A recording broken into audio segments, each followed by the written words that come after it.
Welcome everyone to this Privacy Rules live webinar on the recent Schrems 2 case, the decision that invalidated the EU-US Privacy Shield. As you all know, this is one of the hottest topics of the moment, and it's particularly complex because it involves the European Union, the United States, but somehow also third countries, and basically it determined the need for every company dealing with the exchange of data worldwide to ask help to experts coming from different countries, because you always have to know if your country is compliant with the regulation, and so you can use the instruments that are provided by the GDPR. In order to touch this very broad discussion, Privacy Rules has invited some of these experts coming from different parts of the world. We have representatives from the United States. We have Michael Metardi from Frost Brown Todd that will act as a moderator today. We have two experts from the European Union that are Volker Vodianka for SKW Sparks, and also Jean-Christophe Chevallier from Ydès Avocats in France. And finally, we have Gabriel Avigdor from DataLex LLC in Switzerland that will speak a bit representing third countries that somehow needs to keep an eye on what's happening, because this may involve also other countries. We will discuss in another webinar, in our next webinar, about the effect of this decision for third countries. So today we will discuss a bit more on EU and US, but Gabriel will be with us in order to give also this perspective already today. So finally, just one thing, if you have questions, please write to our Q&A that you can see in the bottom of the screen, or in the chat texting to me and not directly to our expert. And I think it's all from the Privacy Rules perspective. I would like to thank all our speakers for being with us, and I would like to thank our audience for following us today. So without further delay, Mike, I turn it over to you, and thank you again for being with us. Excellent. Thank you very much, Alessandro, as always, for all the great work that you do for Privacy Rules.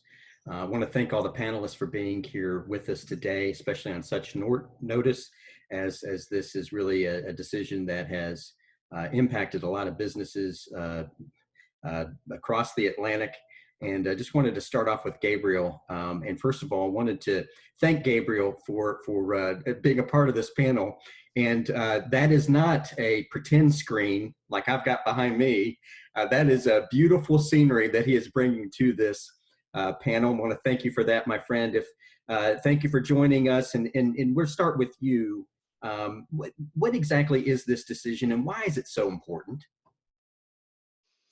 Thank you, Michael. So yes, I'm live from the mountains and vacation, by trying to attend also to this live webinar to discuss with all of you the future of data transfer.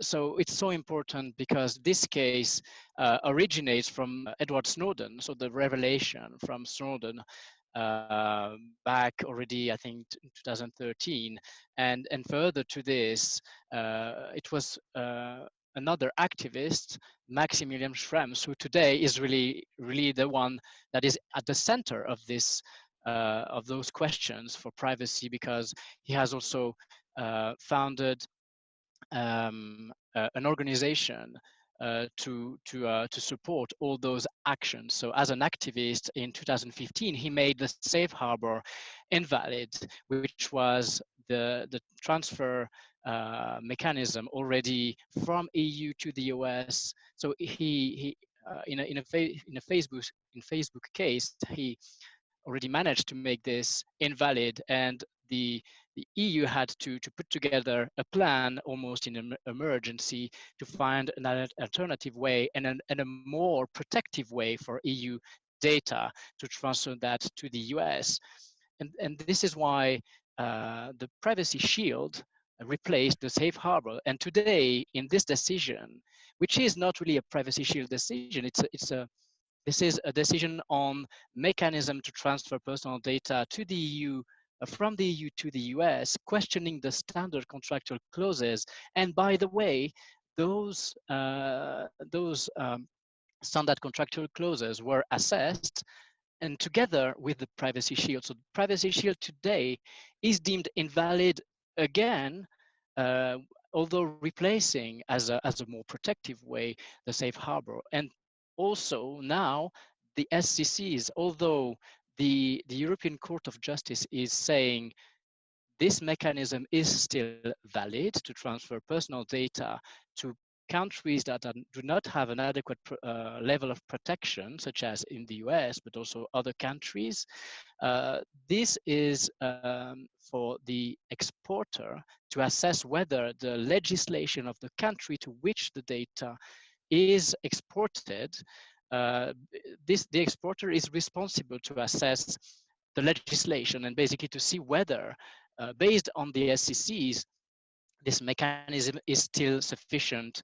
So it would be a case by case. And the importance of this decision is that it is affecting any companies, because third countries are any countries around the world, and it is especially affecting EU and US data transfer mechanism. We know that most of the ecosystem of data transfer are at the point of time going to the US, and this is also impacting a country such as Switzerland and other third countries that we will discuss today. So I think that's why it's so important, is because it's affecting everybody, and it's going to be more difficult today. Excellent. Thank you so much. And I think that is a great summary of the importance of this. And Volker, I'm going to turn to you. We're talking now about, was this decision expected in the EU?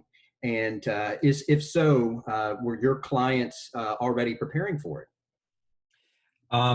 Thank you, Michael. I think it was not really expected in a way that, especially we see it now on the effects on the standard contractual clauses. I think also it was kind of surprising to see the privacy shield being invalid as such so fast, because we all do remember that there were evaluation processes ongoing, and every legal counsel, every privacy expert who followed these news was, of course, eager to see that it passed all these evaluation processes so far done by the EU. So, of course, the European Court of Justice is its instance itself and has an opposite opinion on that. So, but I think to answer your question, it wasn't obvious. What is of course part of also our advisory in the last years, because as Gabriel said, what we saw with the safe harbor, seeing this self-certification tool for third country data transfers, in this case the US, in doubt. Practically, I can say to make it really work, or to recommend our clients to rely on this process, there's training necessary and a lot of more work than doing a self-certification. This was at least my understanding how you should base data processing on tools like the Privacy Shield. Anyhow, I think that the big problem for the international data transfer now lies in the second and third lesson that we learn from the court, that also the standard contractual clauses are under a special observation now, and which is what I might speak now, of course, from the German point of view here. We have multiple data protection authorities in Germany with not the same view, also not in this case. So our clients need to look specifically at the data protection authority that they are competent for, that they are responsible. And to give just a short example, when you take now where I'm based in Hamburg, the Hamburg DPA, the authority, makes up exactly that problem and says, okay, we now have the task to also check whether standard contractual clauses will be valid in the future, but nothing more. Okay, we wait for some news in the future from the Hamburg authority. When you check the website of the Berlin Data Protection Authority, they already recommend, please move your personal data back from the US into the European geographic area. So very, very, clear, but different views on that important case in Germany. Wow, wow, that is just amazing. Thank you so much, Volker. And Jean-Christophe, given what we've just heard, and I know it's a lot to unpack, what's going to happen in the EU now? Where do we go from here? First of all, thank you everybody, and thank you everybody for your presence, and thank you for PrivacyRules for this organization. So what can I say? The decision was quite expected here in France because, as we already mentioned, and as everybody mentioned, due to the fact that within the first French decision, when the safe harbor principles were invalidated, all the companies in Europe and in the US decided to put in place immediately under an emergency way standard contractual clauses in order to face up the consequences of this decision. But due to the fact that the privacy shields arise and then we implemented within Europe the principles of the GDPR, we could expect that there was discrepancies between the GDPR principles and the privacy shield principles. And so it was quite expected as well. And when we read the decision and we see how it the reason why they consider that the privacy shields should be invalidated, that are based on the fact that the limitation of the protection of personal data are arising from the domestic law of the United States and the access and use by US public authorities of such data transfer from EU to the US. According to the court, such limitation goes against the principle of proportionality. So this clearly creates a problem. This is clearly problematic, and this is the reason why the privacy shield should have been invalidated. The consequences is today, and for the French Data Protection Authority, is that they are for the moment analyzing the decision and they are meeting all the other supervisory authorities. So I hope and I expect that they will provide some guidelines and recommendations in the few weeks or maybe in the few months. And I hope that it will be in the few weeks because we will have to respond to all our clients and all the European companies that are transferring personal data outside of EU and especially in the US with the companies that are adhered to the privacy shields, and that if we go through the GDPR terms, we should stop all the transfer. I mean, this is not the answer, actually. we will not cut the world and we will not shut down all the transfer now. But so hopefully the SCC are still valid, but I expect that the SCC will be amended by the EU.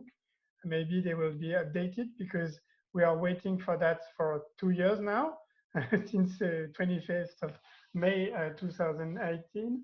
And I also expect that we might find an adequate decision as EU made with Japan and other countries like Argentina, with US, in order to avoid any new trouble and issues and case law issues.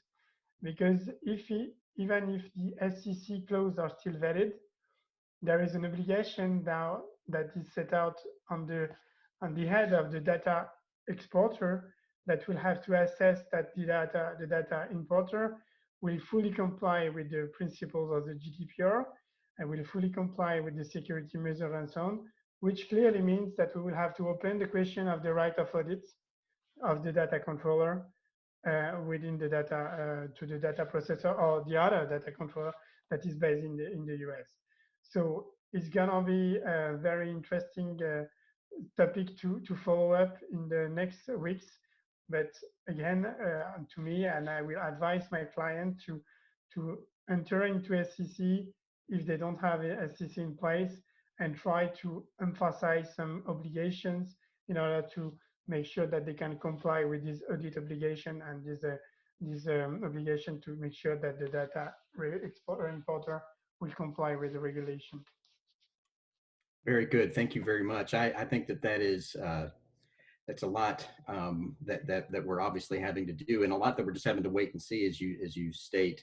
Now, I can speak from a U.S. perspective that there isn't necessarily panic, even though I think that. Of course, we never like being told that something that we had in place was by a different country was not good. So that's just the American pride, I guess, or hubris. But I would say that for a lot of clients that already were not relying upon that shield anyways, that had SECs in place, this is not too drastic a decision. Of course, it could have been, as Gabriel mentioned earlier, if the SECs had also been struck down, which would have been just catastrophic from the U.S. perspective. Obviously, those companies in the U.S. that have been relying and put all the effort into becoming self-certified through the Privacy Shield are having to do some scrambling. And Gabriel, I'd like to take it back to you. So this change, would this also affect third countries? And I think that you referenced this earlier, such as Switzerland. And with that in mind, are you somehow preparing for this? Were you preparing for this change? And are you ready for it? So in terms of readiness, well, in terms of anticipation, I think it was pretty clear that the Privacy Shield, should it be a question that the EU Court of Justice would tackle, yes, it would probably very likely be invalidated. So I think this is something that we were prepared for. About the SCCs and the supplemental obligation that now we would have to put in place, and how for each and every single data transfer we would have to assess what type of data and the types of services and how the responsibility on this data transfer needs to be addressed in the SCCs as an additional contract negotiation. This is not something probably we would have anticipated. In terms of how we can think for the future, I think today, so that the Swiss Federal Commissioner issued a press release saying that they are looking into the judgment. So Switzerland is a third country. However, we have the adequacy decision. We still have it because we have our old data protection law from 92 that is under a full and complete revision, but it's still not entered into force, and there are still something to put in place before it gets ready. So we are also in a bit of harshing a bit so that we can amend that so that we can keep our adequacy decision. So obviously, if we still keep the adequacy decision, at least as a third country, we would be in a position where we know that any data transfer with the EU is going to be fine. However, then what to do with the US? We have our own privacy shield, the Swiss-US privacy shield, which is almost the equivalent to the EU US privacy shield. We don't know to what extent it's going to stay in place. It is very likely, to my opinion, that the federal commissioner will say that it's not a legal basis that is valid anymore, and the federal council will have to make a decision to either maintain or say that it's not anymore in place because it doesn't respect enough, based on the EU decision, the rights and freedoms and the principles of data privacy in Switzerland. So in terms of next steps, I think we'll have to hear a bit what types of mechanism we could rely on. In Switzerland, we have our new law, and the new law in terms of what mechanism we can use to transfer data abroad. First, I can say that you can also refer to another webinar that we did with Privacy Rules on data transfer. So if you want to know exactly what are the principles of data transfer mechanism, you can refer to this webinar and everything is explained. And now, in terms of what remains in terms of mechanism for the future, for data transfer outside of an adequacy decision. So we have the possibility to have international treaties, contract clauses that we can submit to the Federal Commissioner, but first it means each and every single contract, which is very burdensome. And you will still have like pre-approved model contract clauses, which probably we will just stick to what the EU is going to do, because if the EU is going to say, well, Privacy Shield is down, we will probably say it's down, or even though we could say, well, it's still in place. But we could do that, and we would probably do the same for standard contractual clauses, saying, well, the EU is amending and updating to the GDPR, and we are going to probably rely on an updated version of our own standard contractual clauses. So I think we are waiting a bit for guidance in Switzerland to see what is going to happen with the EU as a third country. Very good. And I think that that's a common theme here in a lot of the responses, that there is going to be some wait and see, except for, and we'll get back to Volker here in the next question after I go back to Jean-Christophe, because there's going to be a lot of wait and see, except for Berlin, it sounds like. Berlin has already kind of ran ahead. But Jean-Christophe, the CNIL, as most of the EU DPAs, has not said anything yet. I guess that we've talked about the outliers in Germany, but is there an idea on what might be the CNIL's direction?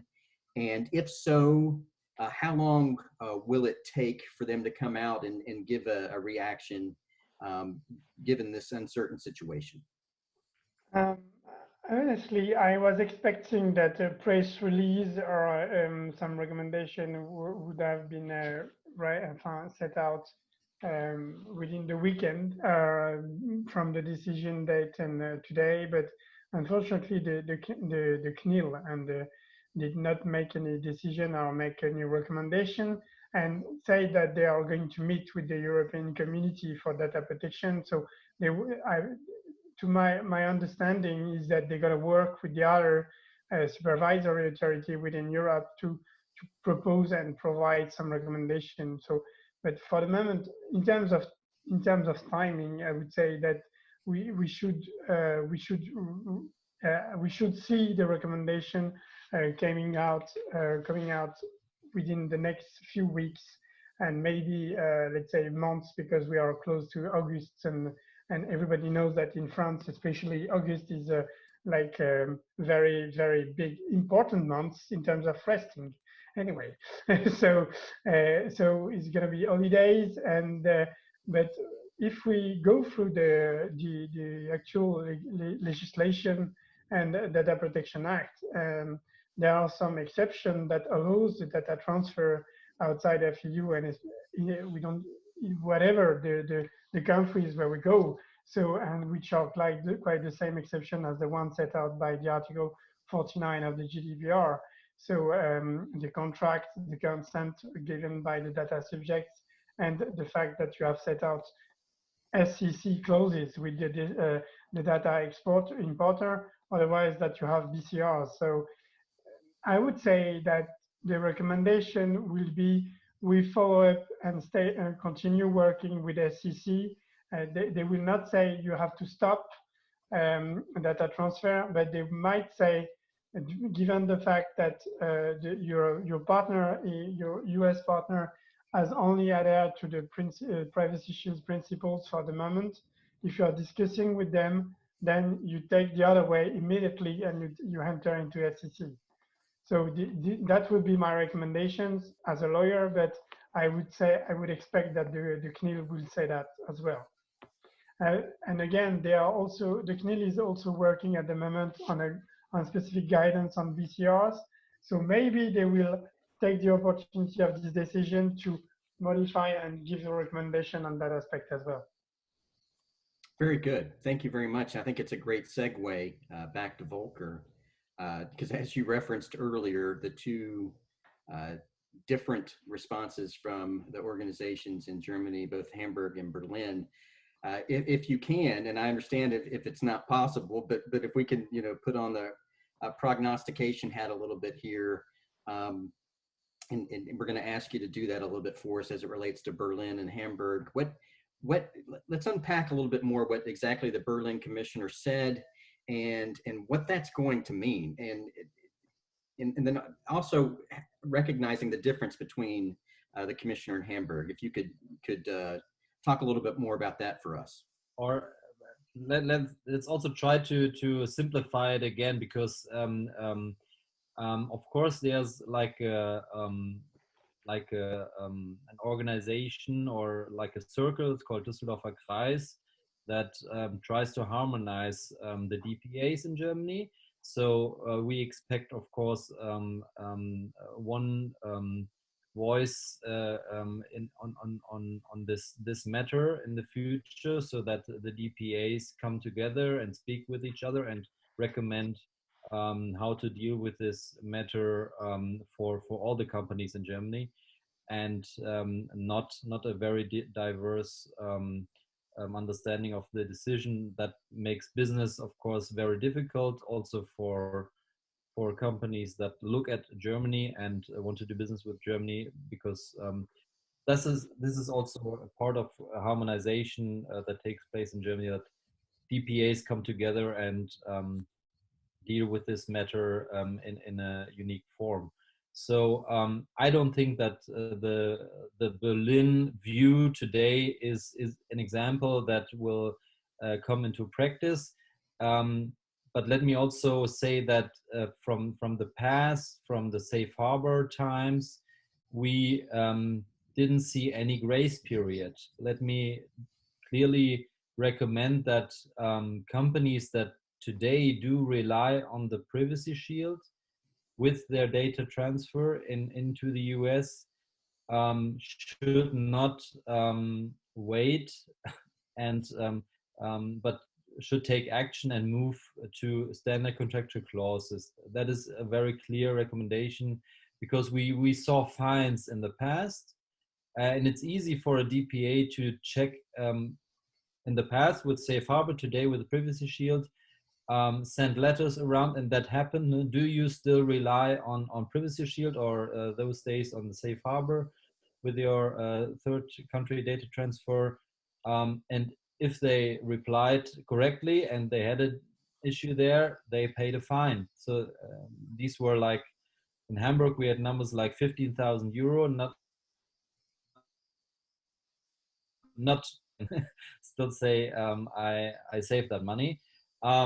So I absolutely recommend to manage this issue, because also GDPR says when you take technical and organizational measures, and organizational measures means check your Article 30 data processing register, check third country data transfers, ask your providers also, and this is, I think, an important aspect, because I also see in our chat a participant from India, the India perspective.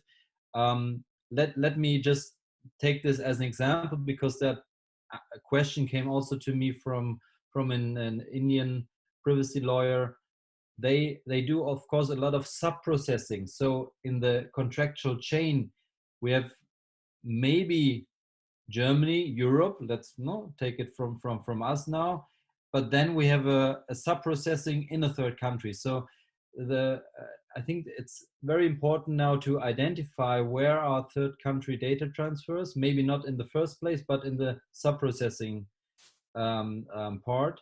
And then again, take action. Ask your provider, no, do you have this compliance aspect ready or not?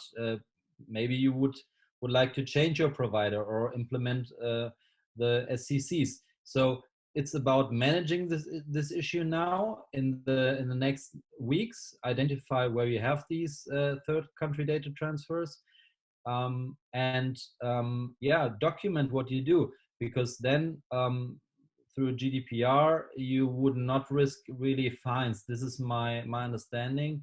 When you can make accountable that you saw the case, saw the decision, and manage it the best as you can right now.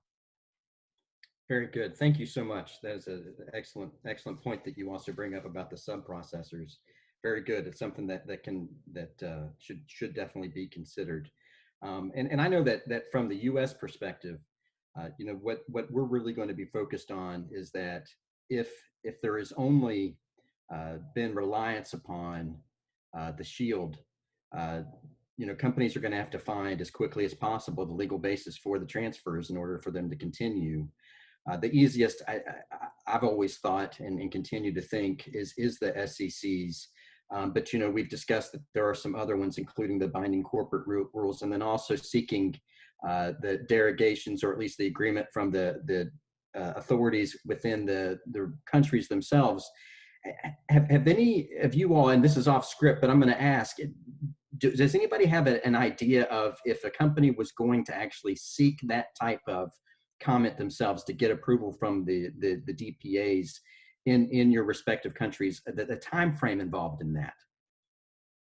Anybody have an idea? Anybody want to? And if you don't, that's fine, because I know I'm going off script here, but I think that would be helpful to discuss.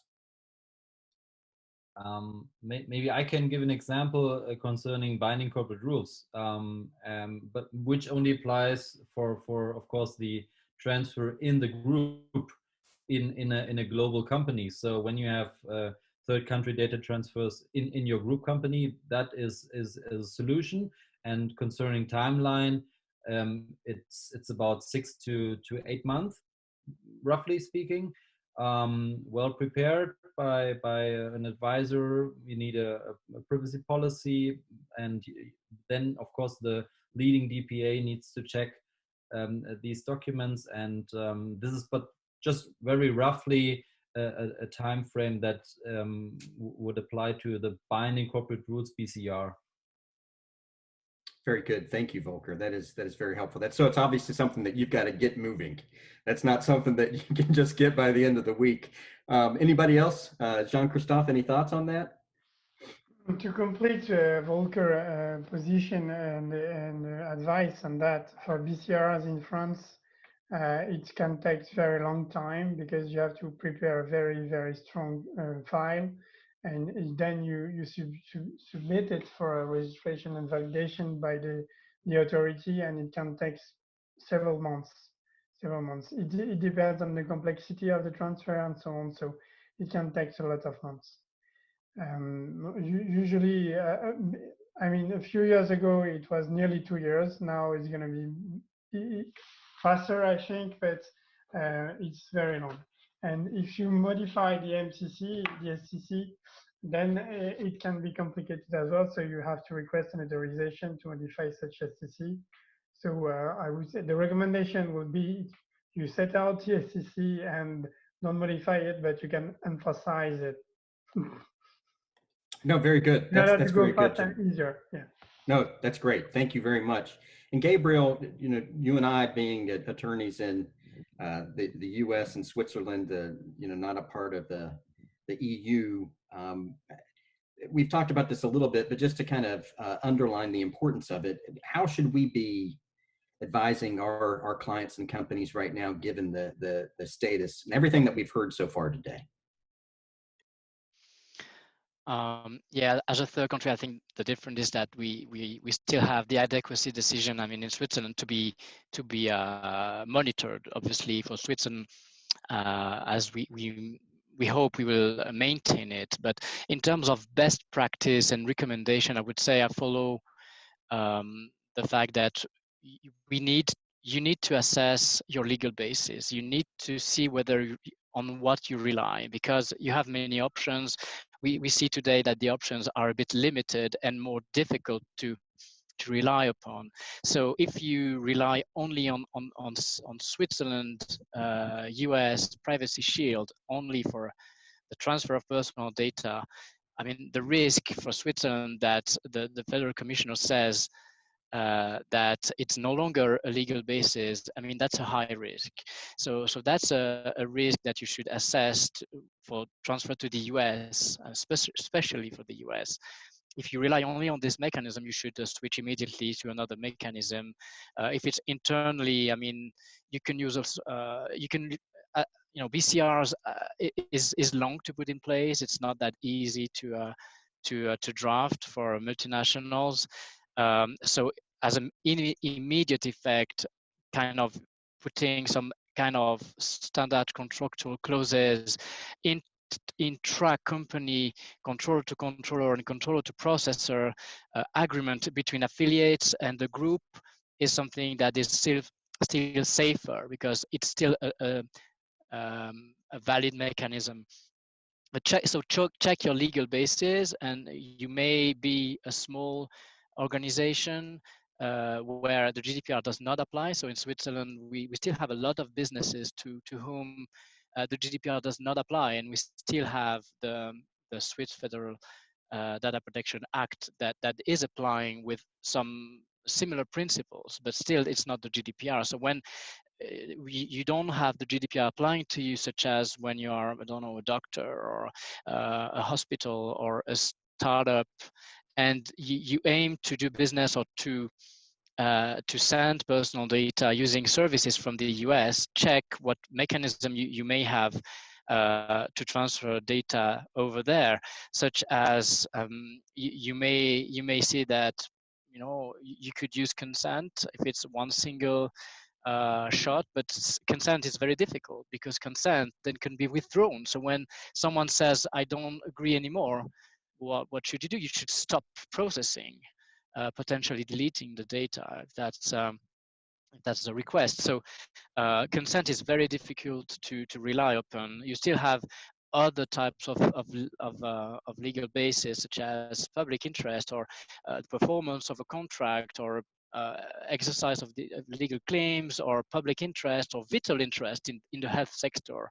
It can be possible, but still, I think the recommendation immediately would be to switch to let's say still an easy mechanism to put in place, because it's still known in the industry.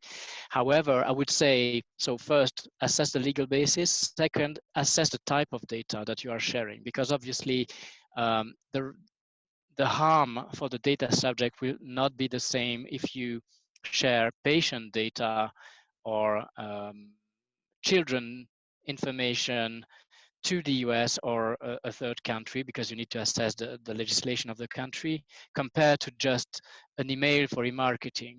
So this would be, I think, something to check in really pragmatically. What I mean, go through your mapping and your records of processing. If you're a small company, you've never done this in the past, just it's really the occasion to do this.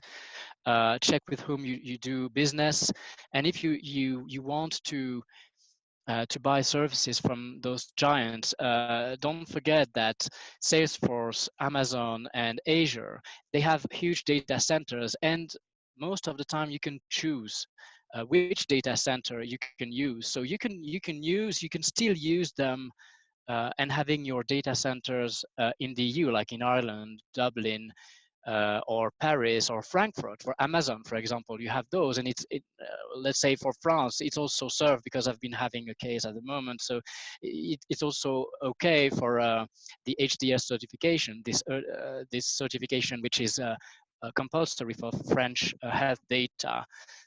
So check to what extent the data is. You can have an option to have it in the EU.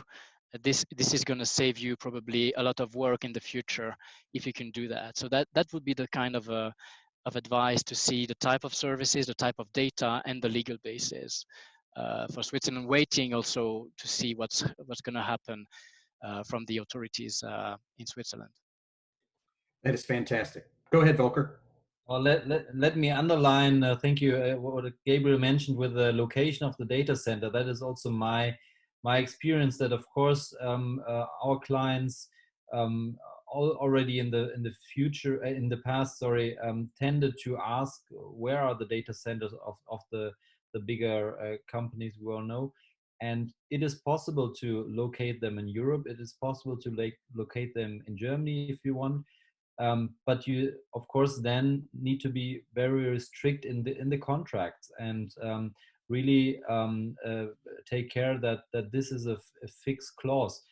And also let me mention, don't forget the maintenance and care services that usually do apply in these in these contracts. They might also open the box again for third country data transfer, because this is something that might be provided in hours of the day during the night from another country, of course. So but if you have a close look at these issues, the geolocation of the data centers that might be in Europe, so perfectly okay, and also where maintenance and other access issues. We know all data transfer already is in place when somebody can see your data, no, through a team view or whatever. When this is all located in Europe, we don't really have an issue, no? So I think it's important also for the US companies also not to panic, but also to think about providing these services in Europe. That makes life easier for the clients here, of course. Fantastic. That's great information from all of you. I really appreciate it. It's been so helpful for me just to be a part of this panel, to be moderating the things that I'm hearing, that is such great information that I know will be a benefit to my clients. We do have some questions here that have been coming in from the people that have been watching. We want to thank you for those. And at this time, I'm going to ask Alessandro if he would like me to ask them or if he would like to ask them. No problem at all, Mike. If there is a question that you were already looking at in particular, you can just start asking them. I will try to keep staying on, watching all the questions we are receiving in order to manage them and trying to answer as more questions as we can in these last 15 minutes that we have together. Great, thank you so much. And I guess the place that I'd start is that interesting question that Volker referenced about given the increasing surveillance efforts by the government of India, plus the absence of a data protection framework, what is the impact of this decision on India? Would anybody like to take that one on?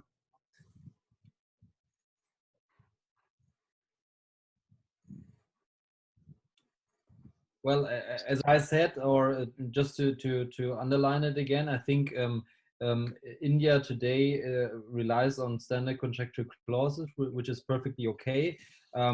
Actually, I don't have information that data protection authorities see in another focus than other third countries at the moment. But of course, it's when you provide services from the geolocation of India with employees that are based in India, it's important to question this framework, no? And how difficult it is also from the marketing perspective to say yes, our services are or need a third country data transfer, no? Also many Alessandro, can you hear Volker? I apologize. Yes. I'm not able to hear him. Yes, I can hear him. Oh, you can? For some reason, I've lost my audio. Okay. No, but I just want to say, I think India is not in the focus of being not regarded as a country where you can't we can't work with SEC. So, but maybe Gabriel or John has another view. So, I mean, just a short thought from my side. I think what would, from an exporter perspective, not from an importer, maybe for India, but at least from an exporter perspective, you have still, I think, a limited number of countries to which, I mean, like key countries to which you will have to assess the legislation. And I would think probably of the United States, obviously, to check, you know, for what type of data you could put, you know, more strong obligation in a contract and in the SCCs.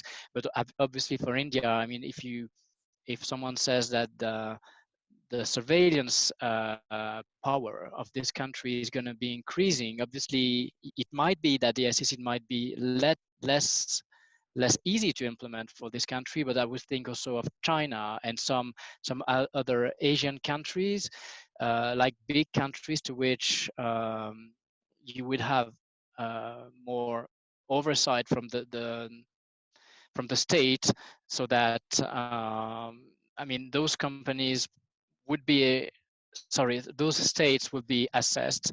I don't have the answer for India specifically, but I would think that you need to really think about the type of data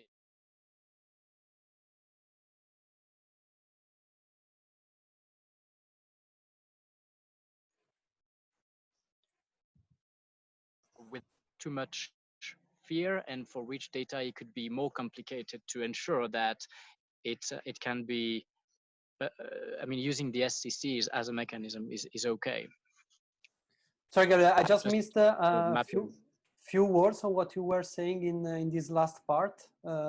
Maybe you can just repeat the last part of what you said. So I think my headset has just died. Okay. No, I was just saying, in terms of, I mean, pragmatically, just checking those types of countries, those key countries, such as US, China, India, and maybe other countries to which you are sending or using services from, and then mapping that with the contract and mapping with the type of data that is planned to be sent there. I mean, if it's children, patient, other types of very sensitive data or opinions, I mean, HR data, I mean, for those type of data, I would be very cautious to review exactly what you do and potentially switch. This is obviously something to consider.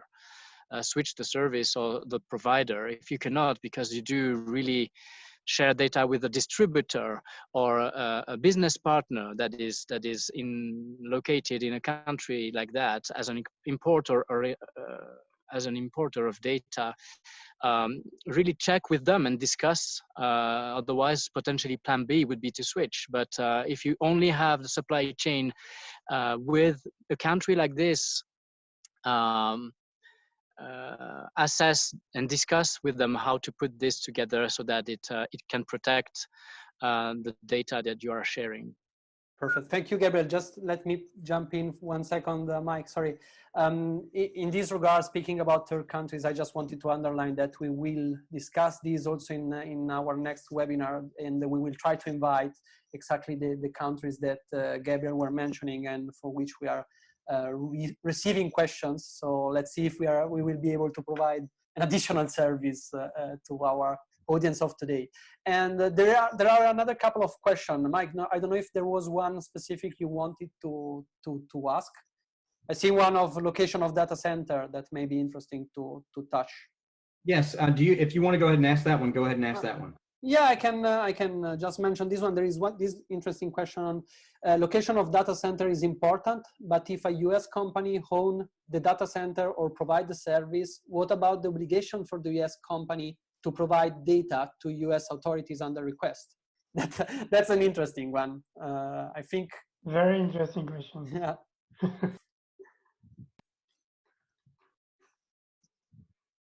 Anybody have any thoughts on that? I think, Mike, that you can start on this one. Well, I mean, I know that that will be something that I think that's at the heart of all of this, really, is that the relationship of the U.S. companies between the U.S. authorities and the surveillance that everyone is afraid of, that's led to eradication of the safe harbor, and now the privacy shield. And so the question then becomes, what are the U.S. companies going to do in terms of resisting the surveillance attempts by the U.S.? My guess is that the U.S. companies will, if anything is public, would resist any attempts by the U.S. to do anything to get information, as I think that it's been clear that they have for a while. However, the concern is always what you're not hearing about. And I think that's what's led to all of the backlash, is that there's a difference between a company receiving a subpoena as part of a public proceeding, and then going to court on that subpoena, and receiving something under a FISA court that is secret. And so that you don't have the ability to go in and fight. And so I think that bringing out that difficulty is going to be the battleground on even choosing an American company that has a data center in the EU. Any thoughts from anybody else?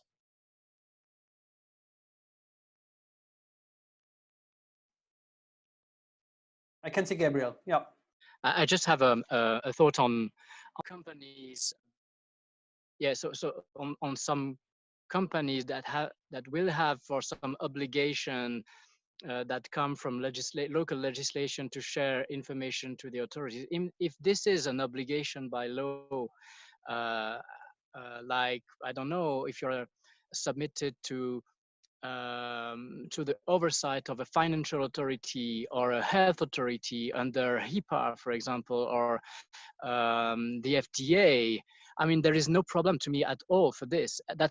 You need to distinguish between the obligation according to the law to do this, because in any country you may provide information, data as part of an obligation in the law, or if you have to defend legal claims, to me that's okay.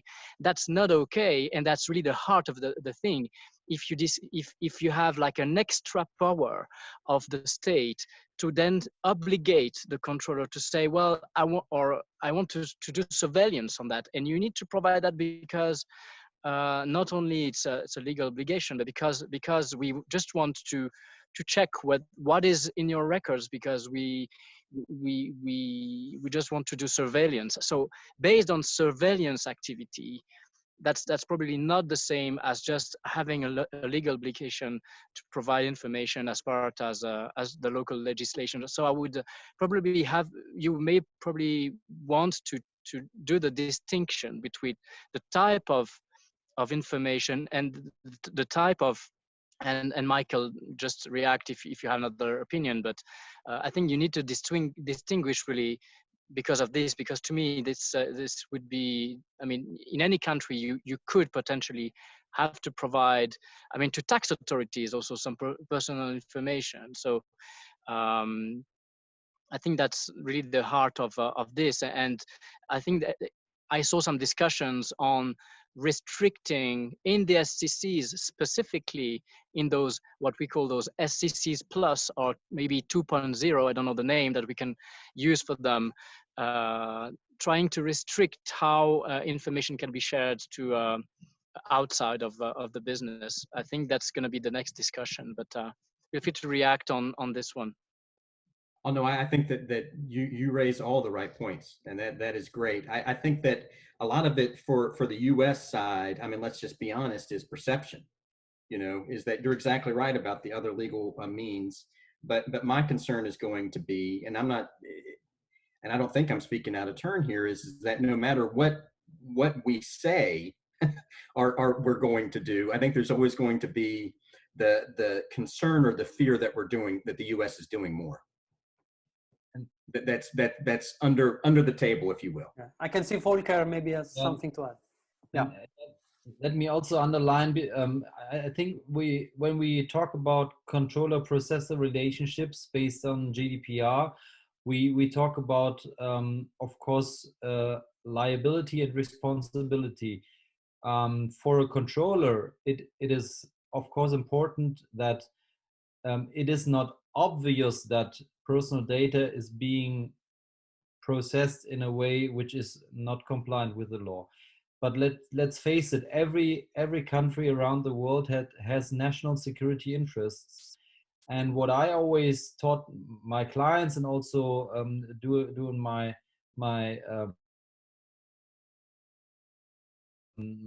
think about the responsibility of a CEO of a company.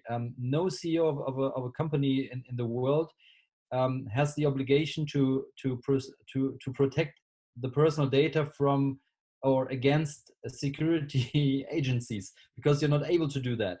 And of course, there are national security agencies in every country where you process personal data. The problem is, and which was with the Snowden case, that he made clear to the world that it happens in an excessive way and above the laws that apply in the US as well. We have anti-terrorism laws, which are very important in the US and also in other countries. And there are mechanisms that ask for like a judge decision before you access personal data. And the only thing is that Snowden explained to the world or said that they don't care. So, and then of course the CEO in Germany and another country as well has to face this information and say, well, I can't obviously send the personal data to a country where they don't care. And but that is the problem. Also, to come back to the Indian example, when we would have information in Europe that in a certain country the laws that apply to protect and regulate the work of the security agencies, no? The intelligence agencies, that they don't care about their own laws, then we really have a problem, no? Because then obviously you cannot protect the personal data there. So I think this is always the issue, and that's why we have this. I think there's line 191 in the court decision that makes clear that the European Court of Justice has strong doubts that the mechanisms to control this work of the agencies doesn't work properly. So I think this is, let me propose this also the solution for the problem here. No? When you make that control mechanism stronger and more reliable, then I think we really come to a very, very different view. I think that is a great place to end, right at the stroke of 11 here in the Eastern Standard Time. I think it's 5 for you all. Alessandro, if you want to wrap it up, I think this has just been fabulous. It's one of the many reasons I'm so proud and honored to be a part of the organization with you all. What a great discussion. And Gabriel, thank you for coming in on your vacation and giving us that beautiful view, my friend. Yes, thank you very much. Thank you very much to you all. Yes, there were still some questions, but time ended up, so we will eventually try to answer to those questions with other materials in the future. It was a fantastic panel, a lot of topic to be discussed. I think the issue we were handling today is something that would need kind of days to be discussed and touched in all its parts, but I think we did a great job in order to give a broader overview on what's happening, and we will continue working this way. I would like to thank you very much, all our panelists for being with us today, and also, yes, Gabriel for being with us even if in his holiday season and giving us this beautiful view behind him. And I would like to thank all our audience for joining us and finding the time to ask questions and following. I think the questions of today were really interesting and made the discussion even more insightful. So thank you all very much. I think we can close here, and I hope to see you everyone very, very soon again. Bye-bye. Thank you. Bye-bye. Enjoy your summer.